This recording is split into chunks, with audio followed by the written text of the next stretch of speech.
May it please to the court, my name is Sakina Hayati binti Sukri, appearing on the behalf of the defendant as the first defense counsel. Much obliged to the learned counsel who is acting upon to the plaintiff for the submission given.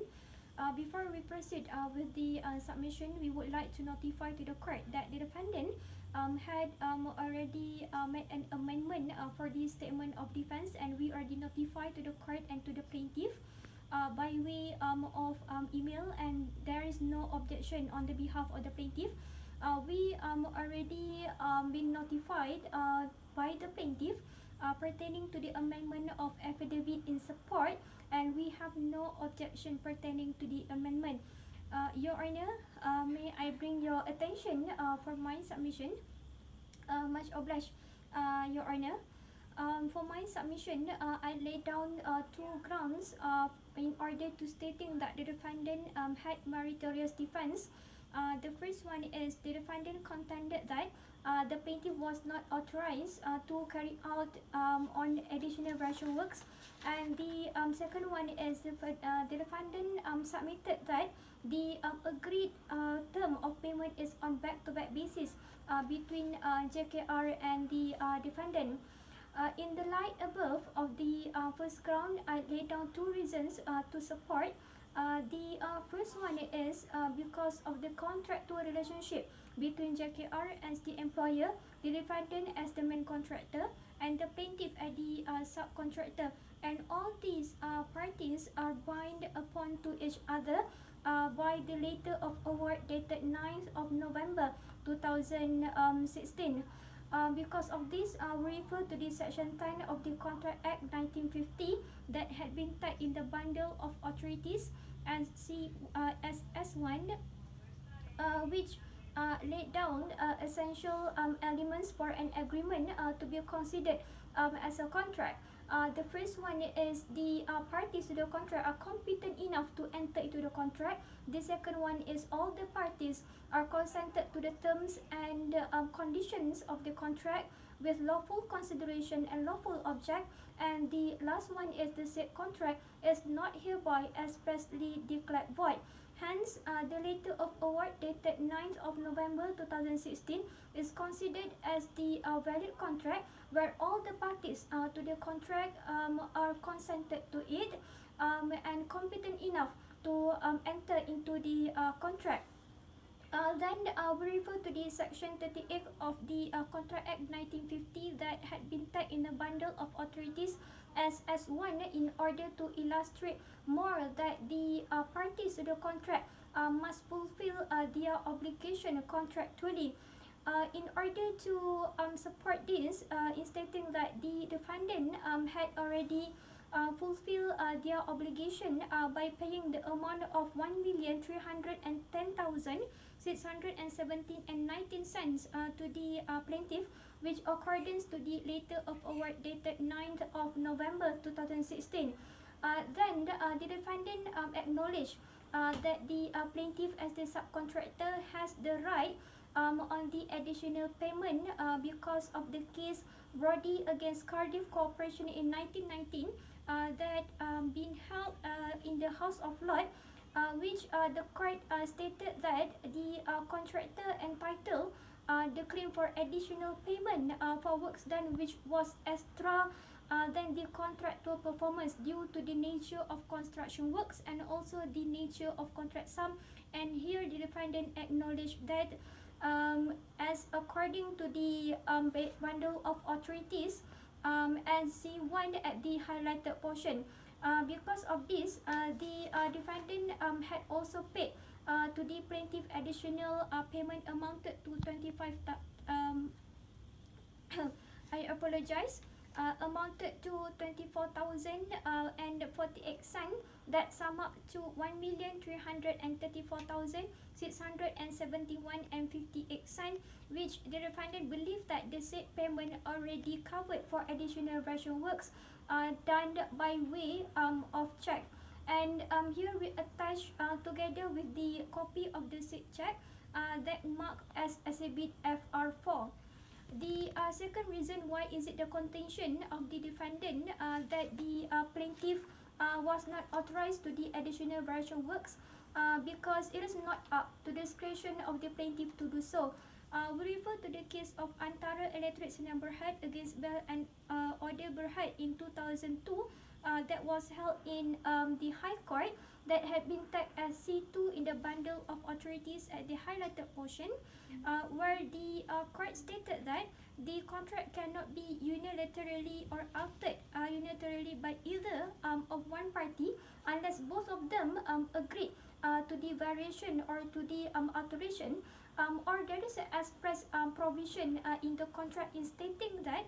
such alteration or variation can be made, and all these must be done in writing.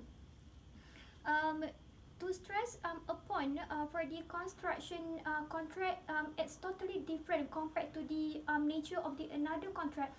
because in the construction contract is much more ambiguous and lead to the serious conflict and serious complicated in the future. Hence, we refer to the case of Syarikat Binaan Utarajaya against Koperasi Serbaguna Sungai Gelugu Berhad in 2009 that also held in High Court, which had been tagged as C3 in the bundle of authorities that at the highlighted portion mentioned that the variation order must obtain written approval and consent from the employer. Hence, here for the construction contract, it must get the approval first from the employer. Your Honor, I would like to stress again that the letter of award dated 9th of November 2016 is agreed upon three parties, the JKR, the defendant, and also the plaintiff. And we also refer to the standard form of design and build contract PWD form in 2010 that had been tagged as P1, where this is a policy of the main contractor and also the employer, i.e. the government, in order to illustrate more that variation works subjected to the written consent made by project director, and the project director must come from the government. We refer to the clause 8.0 that mention the rights of project director, that the contractor must comply with all the instructions issued to him, and subject to clause 8.4 and 23.2, if the contractor cannot comply, it had a penalty. And we refer also to the clause 15.1 that stated about the contractor must comply with the government's requirement because the government is the one who issued the project, and without the consent from project director, the contractor cannot alter or cannot substitute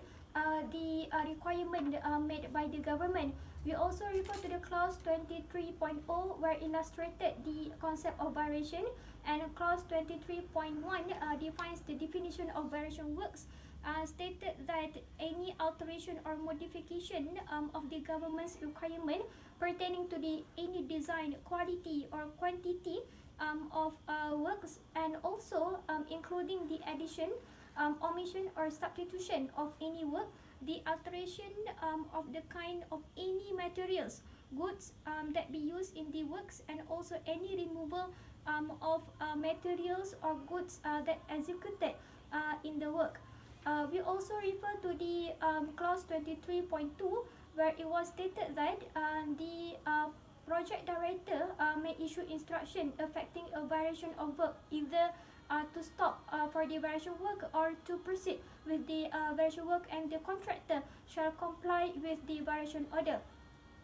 In order to apply all of this, that the terms in the said letter of award stated that all terms and conditions and subcontract agreement for these subcontract works shall be back-to-back basis between JKR and the defendant, which these terms of the letter of award intended that any alteration and variation in the scope of work based on the contract must get approval first from JKR. And there is a letter from JKR dated 28th of April 2017 that expressly stated that the variation works already exceeded 10% of the contracted works, and there is no further variation works can be done by the plaintiff. Hence, here it clearly shows that the refusal from JKR in giving their consent to the said additional rational work. Because of this, the plaintiff cannot exercise their discretion pertaining to the additional rational work because they are bound by the letter of award, and the letter of award are bound by three parties: the government, the JKR, the defendant, and also the plaintiff. And because of the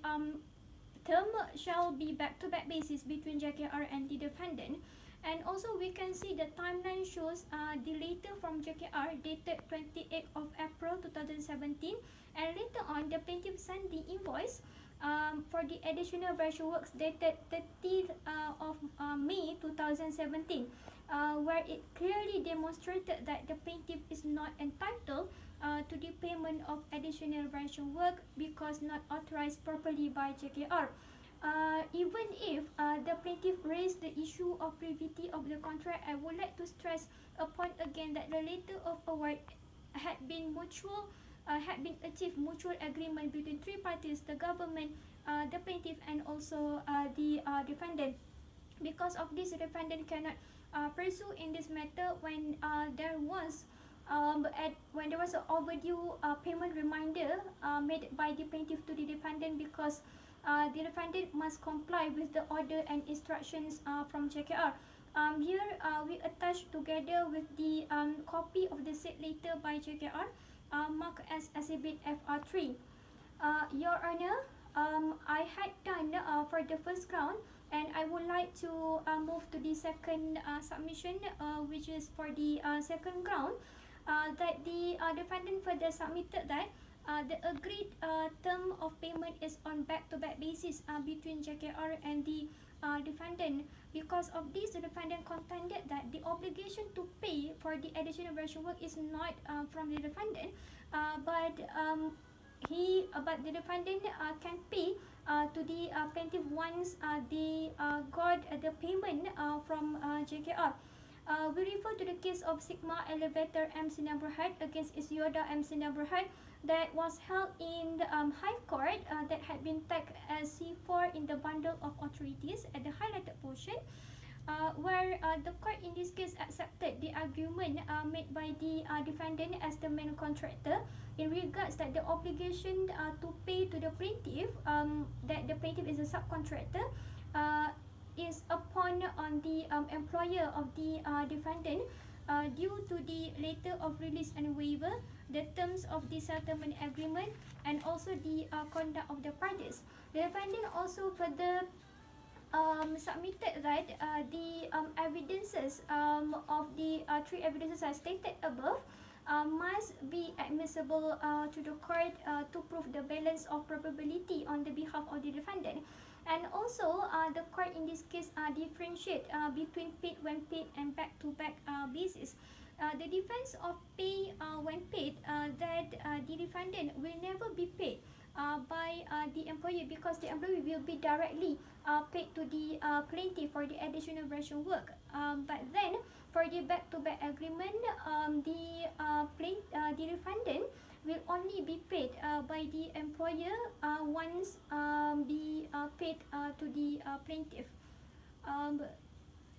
I apologize. I restate my statement. That back-to-back agreement is that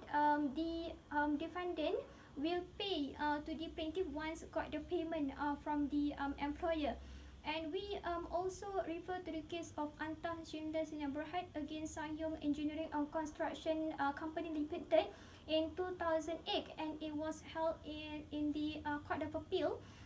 which had been tagged in the bundle of authorities as C5. The court in this case does not distinguish between paid when paid and back-to-back basis clause in the agreement, because the court basically keen and tend to look into the element of acquiescence between two parties, where this element, as long as had this element, the main contract is incorporated to the subcontract agreement. And the court also look into the history made between the parties. And also in the case of Pembinaan Was Megah Sdn Bhd against Eco First Construction Sdn Bhd, that held in High Court in 2015 in the had been tagged as C6 in the bundle of authorities at the highlighted portion, where the court stated that the reason why is it the defendant failed to prove the case because the defendant failed to obtain evidence in stating that JKR refused to pay for the additional brush work. But then, in this case, as I mentioned before, that there is a letter dated 28th of April 2017 pertaining to the refusal of JKR to pay to the plaintiff. And I would like to stress again the agreed term of payment is on back-to-back basis between JKR, where all terms and conditions and subcontract agreement for the subcontract work shall be back-to-back basis between JKR and the defendant, and the term payment shall be back-to-back basis and intra-design numberhead, i.e. the plaintiff, will be paid by the defendant according to the JKR mode of payment. Hence here, the main contract had been incorporated to the subcontract between the plaintiff and also the defendant, and all of this must follow the instruction and also the mode of payment by JKR. And as mentioned before, the said letter signed by JKR is to show the intention of JKR to refuse for the said additional variation work. Even if the plaintiff submitted the voucher that had been sent to the defendant, the said voucher can only be mere proof of documentary evidence in stating that the transaction had been happened between the plaintiff and the defendant. It cannot be a solid proof in stating that a voucher is a means or tool for the cash transaction happened between the defendant and also between the plaintiff. And as mentioned before, the payment is made by way of check and not by way of then I would like to stress upon that there is a communication between the defendant and the plaintiff through email, as the defendant had continuously and repeatedly remind to the plaintiff pertaining to the mode of payment by JKR. And the defendant also asked the plaintiff to wait patiently until further notice by JKR. Another last one is we refer to the case of Mega Mayang MNE's numberhead against Ensign Bina numberhead and others in 2017, which held in the High Court, tag C7 in the bundle of authorities at the highlighted portion, where in this case the court tend to look into another new perspective in the contract, where the third party can also pay to the another part to pay the party in the contract, as long as there is a consideration in the contract, and also this third party has a benefit to the contract. And we also refer to the section 2D of the Contract Act 1950 that had been tagged as S1 in the bundle of authorities, which defines the definition of consideration. This here, as long as JKR has the benefit to the contract, and yeah, JKR had the benefit to the contract because he is the one who proposed to the project, and even though he is a third party, he still can pay to the plaintiff the said payment, and not totally upon on the defendant to pay to the plaintiff. Here also we attach together with the copy of the said email attached with and marked as exhibit FR1, and also the said letter by JKR is attached with and marked as exhibit FR3. As far as my submission is concerned, I have done my obligation here. Thank you and much obliged to your honor.